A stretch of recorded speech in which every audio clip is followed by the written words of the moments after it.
মঙ্গলবার মধ্যরাতেই সন্ত্রাসবাদের বিরুদ্ধে যুদ্ধের ডঙ্কা বাজিয়ে দিল ভারত। আর এরই অংশ হিসেবে মঙ্গলবার রাতে অপারেশন সিঁদুর শুরু করে সন্ত্রাসবাদের ওপর একটি বড় হামলা চালায়। এদিকে এই অভিযানে ভারতীয় বিমান বাহিনী পাকিস্তান এবং পাক অধিকৃত কাশ্মীরে অবস্থিত 9টি সন্ত্রাসী ঘাঁটিতে লক্ষ্য করে হামলা চালিয়েছে। রাত প্রায় 1:45 নাগাদ এই অভিযান চালানো হয়। বাহওয়ালপুর, কোটলি এবং মুজফ্ফরবাদে করা হয়েছে।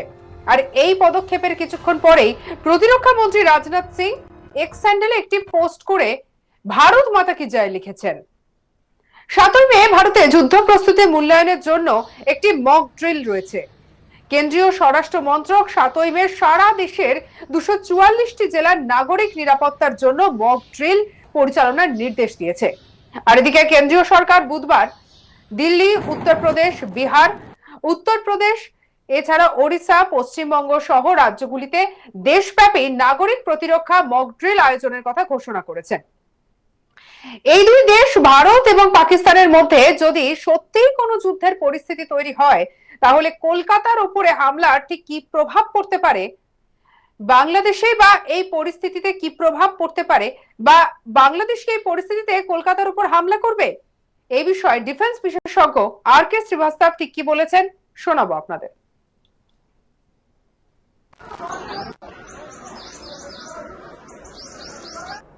মক ড্রিলের কথা তো মনেই আছে। পরশুদিন ministry of home affairs circular বের করেছিল কি আমরা 244টা ডিস্ট্রিক্টে আমরা মক ড্রিল করব। তার মধ্যে আমাদের 780টা ডিস্ট্রিক্ট আছে আমাদের পুরো ইন্ডিয়া ধরে। আর ওই 244-এর মধ্যে আপনি দেখবেন 17খানা ডিস্ট্রিক্ট আমাদের পশ্চিমবঙ্গ থেকে সিলেক্ট করা হয়েছিল, রাইট। আর ওই 17টা ডিস্ট্রিক্ট যেটা আছে, 23টা ডিস্ট্রিক্ট আছে পশ্চিমবঙ্গে, ওর 17খানা ডিস্ট্রিক্টের মধ্যে বলেছিল কি তোমরা মক ড্রিল করবে। আজকে করার কথা 7 তারিখ। আর এই মক ড্রিল কোথায় হবে? এই 7টা ডিস্ট্রিক্ট, এই যে আমাদের যে 17খানা যে ডিস্ট্রিক্ট আছে ওটা কোথায়?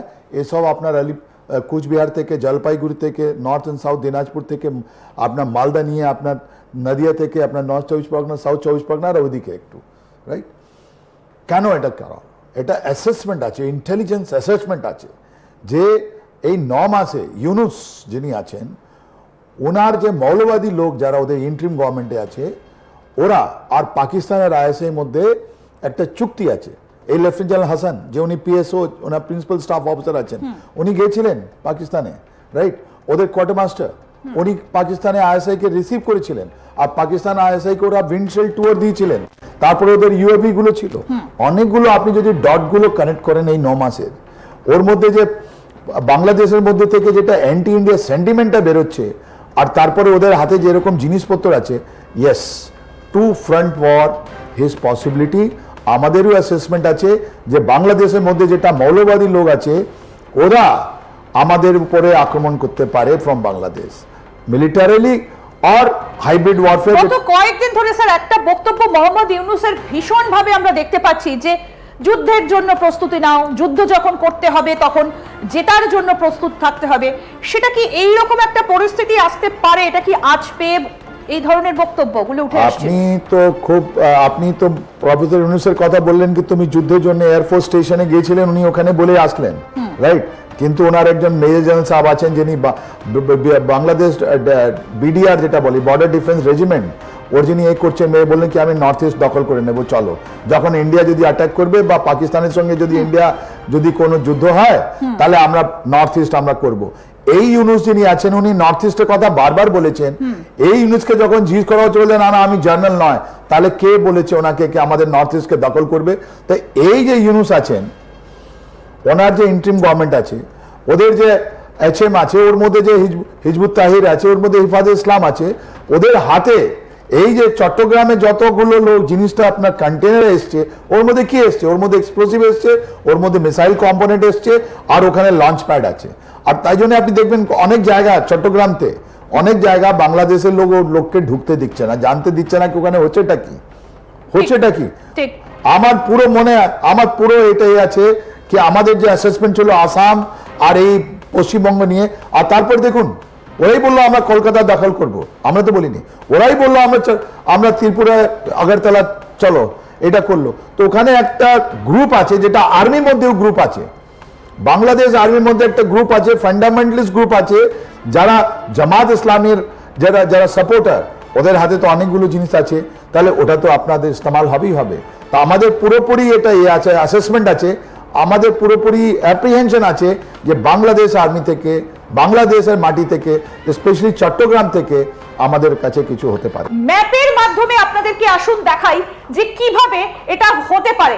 এই যে ম্যাপ, কোথায় রয়েছে বাংলাদেশ, কোথায় রয়েছে আমরা, আসুন সেটা আগে দেখাই। এই হচ্ছে কলকাতা। ইয়েস, খুব সুন্দরভাবে এখানে বোঝা যাচ্ছে, যদি একটু ক্লোজ করে দেখানো সম্ভব হয়, যে কলকাতা জায়গাটা কোথায় রয়েছে আর তারপরে কোথায় রয়েছে বাংলাদেশ। আমি একটু দেখাতে বলবো, এই হচ্ছে কলকাতা। স্যার আপনি যদি একটু উঠে আসেন যে কোন জায়গাটায় আমরা রয়েছি, একটু ক্লোজ করতে বলবো। আমরা এখানে কলকাতায় আছি আর আমাদের চট্টগ্রাম এইদিকে আছে, রাইট? চট্টগ্রাম আমাদের বাংলাদেশের, আরো একটা ক্লোজ করে, হ্যাঁ দেখুন এই চট্টগ্রাম যেখানে, অর্থাৎ এখানে কলকাতা, এখানে হচ্ছে চট্টগ্রাম। ডিসটেন্স কতটা আমরা একটু ডিসটেন্সটা দেখি। হ্যাঁ আপনার দিয়ে দিয়েছে ওরা 300 কিলোমিটার, এই যে 355 কিলোমিটার আপনার দিয়ে দিয়েছে অলরেডি।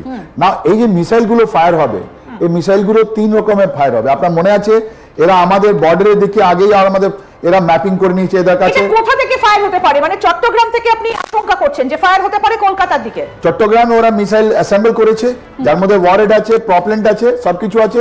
এরা 3 জায়গা থেকে ওরা ফায়ার করতে পারে, 3 রকমের। কোন কোন জায়গা? একটা চট্টগ্রাম থেকে, একটা তো মাউদের আছে, লঞ্চিং প্যাড আছে, ওখান থেকে করতে পারে।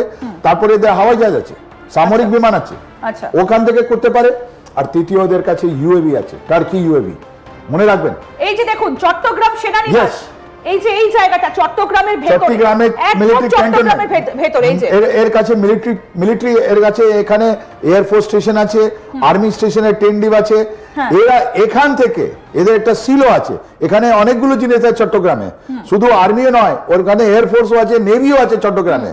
আর এদের একটা সিক্রেট জায়গা আছে যেটা, যেখান থেকে ওটা আমরা বলি মিসাইল লঞ্চ। আচ্ছা, এই যে চট্টগ্রাম থেকে অ্যাটাকটা হতে পারে, ক্যান্টনমেন্ট দেখুন দেখুন দেখুন, এটা চট্টগ্রাম ক্যান্টনমেন্ট। এই যে ভারতের দিকে যে হতে পারে, ওয়েস্ট বেঙ্গলের দিকে একটা তাক হতে পারে, কলকাতা থেকে আমরা দূরত্বটা দেখাচ্ছিলাম। এটা কি পাকিস্তান পাঠিয়েছে বাংলাদেশে, নাকি বাংলাদেশের নিজস্ব অস্ত্র দিয়ে অ্যাটাক করবে? নিজে তো ওদের কাছে কিছু নেই এখন। যে ইউনুস যে আছে, ইনি সিক্রেটলি পাকিস্তান আর্মি থেকে নিয়েছেন, আইএসআই থেকে। মানে সেই যে গত ডিসেম্বরে যে জাহাজগুলো ঢুকেছিল বাংলাদেশে। বাহ, ইয়েস, আপনি বিলকুল ঠিক বলেছেন। ডিসেম্বর মাসে জাহাজ ঢুকলো, জানুয়ারি মাসে আইএসআই 21 জানুয়ারি আইএসআই লোক আসলো, আর এরা এখানে আপনার বিল্ড আপ করে রেখে দিয়েছে, রাইট? আর এর মধ্যে বাংলাদেশ আর্মি কতগুলো সেকশন আছে যারা মৌলবাদী হয়ে গেছে, যার মধ্যে কোয়ার্টার মাস্টার জেনারেল যারা অভ্যুত্থান যারা চেয়েছিলেন ওয়াকুরুজ্জামানকে সরাতে, ওদের হাতে কন্ট্রোল আছে। সঙ্গে রাখুন আজ তাক বাংলার ইউটিউব চ্যানেলকে। আরো অন্যান্য খবরের জন্য লাইক, কমেন্ট, শেয়ার, সাবস্ক্রাইব করতে ভুলবেন না।